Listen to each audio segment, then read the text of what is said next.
साथियों का हृदय की गहराइयों से धन्यवाद देता हूँ और मैं अपनी बात की शुरुआत करता हूँ। आज जो काम का हमें ये रिपोर्ट प्रस्तुत करना है। देखिए, आज कानून बने 10 साल हो चुके हैं, वैसे मई में 10 साल हो जाएगा और मैं उत्तर प्रदेश बनारस में काम करता हूँ। बनारस जहाँ हमारे आदरणीय प्रधानमंत्री का संसदीय क्षेत्र भी है। तो मैं एक चित्र प्रस्तुत करता हूँ जो मैं देख पाया हूँ अपने काम के दौरान में। तो मैं देखा, मैं शुरुआत करूंगा टाउन वेंडिंग कमेटी से, क्योंकि कानून में सबसे पहली बात टाउन वेंडिंग कमेटी का गठन से ही शुरू हुआ है। तो टाउन वेंडिंग कमेटी बनारस में 2 बार बनी है। इससे पहले जो टाउन वेंडिंग कमेटी थी उसकी बैठक 5 सालों में मात्र 3 से 4 बार हुई और जून में अभी नोटिफिकेशन आया था कि टाउन वेंडिंग कमेटी का चुनाव होगा। आज तक टाउन वेंडिंग कमेटी का चुनाव नहीं हो पाया। इस बात को लेकर मैंने जब नगर आयुक्त से बात की, नगर निगम के नगर आयुक्त से मैंने बात की, तो नगर आयुक्त जी ने ये कहा कि इस तरह की कोई कमेटी है, क्योंकि वो नए आए थे। तो मैंने कहा सर उसके आप अध्यक्ष हैं। तो बातचीत हुई तो उन्होंने बोला ये काम बूढ़ा वाले देखते हैं। फिर मैंने उनसे एक और बात कही, धारा 20 के अंदर ये लिखा है ग्रीवेंस सेल होता है, जिसमें एक रिटायर्ड जज, एक अधिवक्ता और एक सामाजिक कार्यकर्ता होते हैं। तो मैंने उसमें उनसे बात कहा तो बोले कि आप तो बहुत चीजें जानते हैं, ऐसा है कि अगली मीटिंग में आप आइए, हम आपको आमंत्रित करेंगे और पता नंबर दीजिए और जो जानकारी चाहिए हमारे कार्यालय में दीजिए। मैंने कार्यालय में जाकर उनके बात किया तो हमको डूडा का रास्ता दिखाया। फिर मैंने डूडा में जाके बात किया तो एक मैडम मिली हमसे और उन्हें हमारे बोलने से पहले ही हमको एक सुना दिया और हमने पूछा कि मैम ये चुनाव का तरीका तो ठीक नहीं है आपका, आप कैसे लॉटरी से कर सकती हैं टाउन वेंडिंग कमेटी का चुनाव? बोले हमारा यही तरीका है, हम ऐसे करते हैं और हम वेंडरों के साथ बहुत न्याय करते हैं, हम उनको एहसान करते हैं कि उनको दुकानें लगाने देते हैं। तो मैंने कहा बहुत अच्छी बात कही आपने, मैं आपसे अब नहीं लड़ सकता, अब मुझे दूसरे तरीके से आना होगा। फिर मैं अब आपको एक डाटा बताऊंगा कि बनारस में ऐसा नहीं कि काम नहीं हुआ है।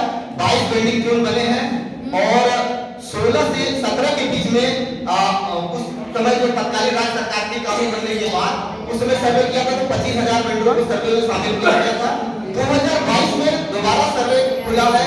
ये लॉकडाउन की दूसरी लहर के बाद 2022 में जब पीएम स्वनिधि योजना चली तो उसमें सर्वे खोला गया, लेकिन मात्र 3 दिन के अंदर 25,000 वेंडर सर्वे में शामिल हो गए। उसके बाद इन्होंने सर्वे बंद कर दिया। तो कुछ ऐसे मार्केट हैं जहां पे सर्वे हुआ, बाकी जो बनारस के जो केंद्र के आसपास के मार्केट है उसमें सर्वे नहीं हुआ। और अभी क्या स्थिति है कि आप देखेंगे तो सिर्फ 2 जगह वेंडिंग जोन का बोर्ड दिखता है।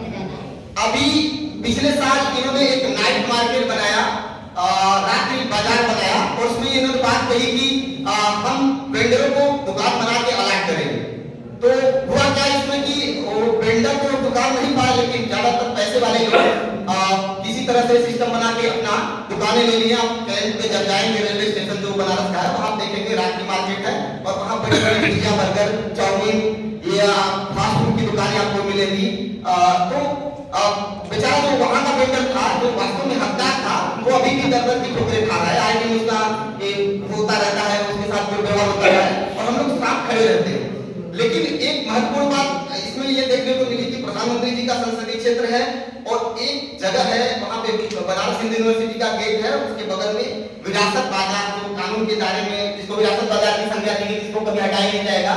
और वो जो जगह है वहां पे सभी वेंडर को सर्टिफिकेट है, बकायदा नगर निगम ने सर्टिफिकेट जारी किया है, कार्ड जारी किया है, पीएम स्वनिधि लोन है और उस जगह पे आप देखेंगे कि वेंडिंग जोन भी बनाया है और उन लोगों ने बकायदा कोर्ट से लड़ाई लड़के वो वेंडिंग जोन हासिल किया।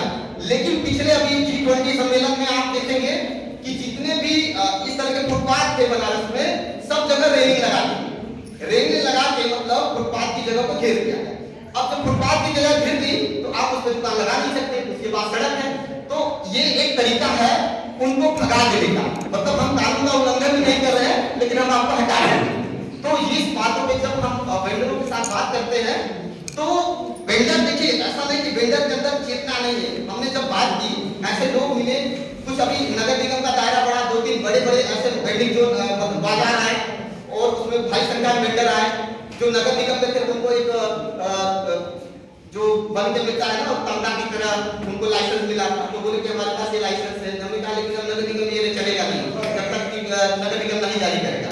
तो वेंडरों के अंदर देखिए हमारे पास रास्ता ये है कि उनके अंदर आत्मविश्वास जगाना है, और आत्मविश्वास कैसे लगेगा जब हम उनसे संवाद स्थापित करेंगे, और संवाद का सही तरीका हो सकता है हम उनसे बात करेंगे, पैम्फलेट छापेंगे, और जो लगातार उनके साथ बैठक कर रहे हैं। तो ये चीज देखिए है कि हम अभी तक सफल हो पाए हैं उनको नगर निगम तक ले जाने में और अधिकारियों से हू कराने में।